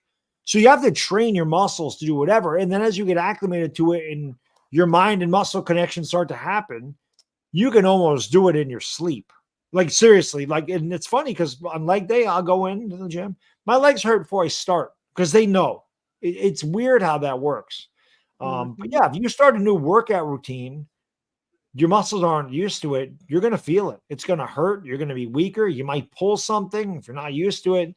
So it definitely can, I don't want to say mess you up, but it takes time to get used to it for sure. Yeah, for sure is right. All right, everybody. We'd obviously go a little longer if we could, but Dog does need to do the Lakers. He's going to jump on his channel. So I want to thank you all for coming in. If you didn't get your question answered, you can always pop it in the comments section. I do look at the comments when I can. I'll see if I can answer them for you if you pop them in the comments section. So thank you for showing up tonight. Thank you for the chat, for participating. Appreciate you. Dog, appreciate you. Good luck with Appreciate the you, Patty. Lakers. Always love doing it. I wish we did this on better circumstances. Just think of I do how too. excited we were before the year started. And then we are Yeah. now. And secretly, I got to confess, I was really, really hoping for your sake. I would have loved to have seen them do so well because you would have just been like, Oh, oh my unbearable. gosh, it would have been awesome. So I feel bad for you, my friend. One of these years it'll happen. Right. So, all right, everybody, that'll do it for us. Again, thank you for tuning in. Keep it here on the Locked On Giants podcast. We'll be back on Monday with all new episodes. For Bad Dog, I'm Patricia Traina. Try to have a good weekend, everybody. Football game besides the point. So Right. we'll see you on Monday. Peace.